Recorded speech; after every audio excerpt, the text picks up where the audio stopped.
बहनों भाइयों नमस्कार, जय माता की। मैं हूं पंडित दिनेश नारायण पांडे और आप देख रहे हैं अपना लोकप्रिय चैनल ग्रहवाणी। शनि की वक्री चाल पर आधारित 12 राशियों पर पड़ने वाले प्रभाव के क्रम में आज का एपिसोड सिंह राशि पर है।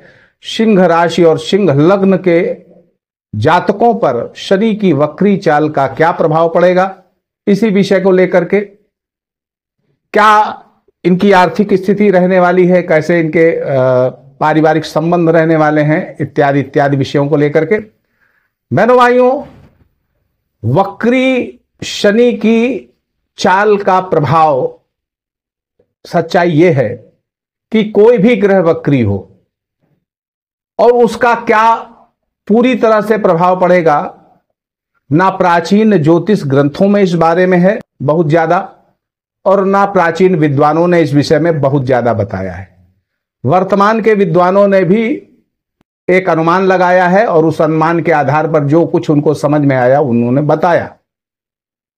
सच्चाई यह है कि वक्री ग्रह कोई भी हो बड़ा बलशाली हो जाता है, अपने परिणाम शीघ्र देता है।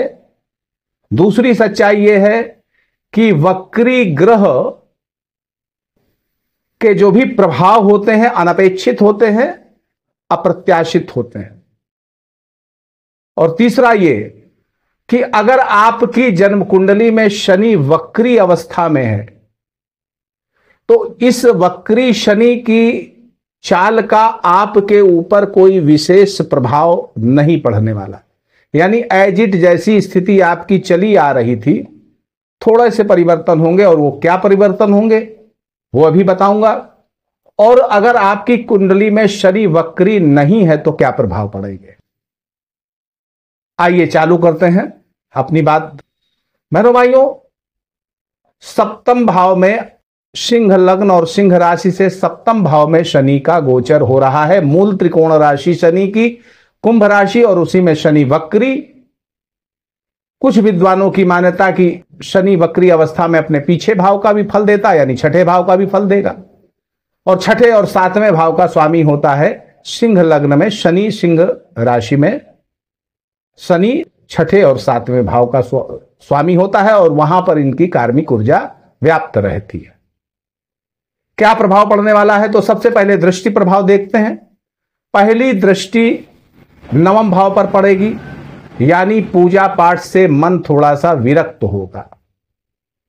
पूजा पाठ में जो पूजा पाठ की क्रियाएं करी जाती हैं उनमें थोड़ा सा परिवर्तन होगा। हो सकता है आपका मन न लगे, लेकिन आध्यात्मिक चिंतन, नाम स्मरण इत्यादि आप अच्छे से कर सकते हो।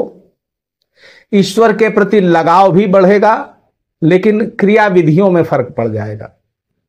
दूसरा, पिता तुल्य या पिता से संबंधित कुछ परेशानियां हो सकती हैं, कुछ कष्ट हो सकते हैं। दूसरी जो दृष्टि है वो लग्न पर है। लग्न पर दृष्टि शनि की पड़े तो व्यक्ति के अंदर वैराग्य आता है, विरक्ति आती है। मन कहीं पर भी एकदम कंसंट्रेट नहीं हो पाएगा। कंसंट्रेट करने में आपको बड़ी परेशानी होगी, चाहे वो आपका कार्य क्षेत्र हो, चाहे पढ़ाई का क्षेत्र हो, चाहे संबंधों को निभाने का क्षेत्र हो, कहीं का भी क्षेत्र हो, आपका मन कंसंट्रेट नहीं हो पाएगा, यह भी पक्की बात है।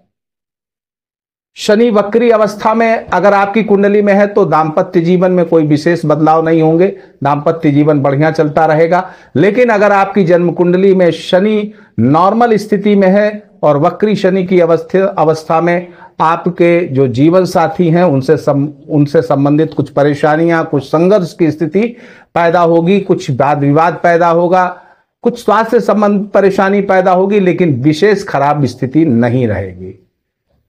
तीसरी दृष्टि जो शनि की है वो चतुर्थ भाव पर पड़ रही है। चतुर्थ भाव पे शनि का पड़ना कुछ मानसिक रूप से आपको परेशान कर सकता है। दुख और कलह की स्थितियों से आप परेशान हो सकते हैं, दुख और कलह की स्थितियां बन सकती हैं, लेकिन आर्थिक दृष्टिकोण से बहुत अच्छा समय रहने वाला है। यानी आपकी इनकम भी आएगी, अर्निंग भी होगी, बचत भी कुछ करेंगे, आपका डूबा हुआ पैसा वापस मिलेगा। आपने किसी को पैसा दे रखा है और वापस नहीं कर रहा है, इस अवधि में मांगिएगा, मिल जाएगा। आकस्मिक रूप से धन प्राप्ति होने का भी योग बनेगा। आपके शत्रु आपके पराभूत हो जाएंगे, शत्रु आपसे बदला लेने की भावना छोड़ देंगे, लेकिन मन अशांति रहने वाली है। मन में जो कंसंट्रेशन होता है, एक लगाव होता है, वहां कुछ कमी आएगी।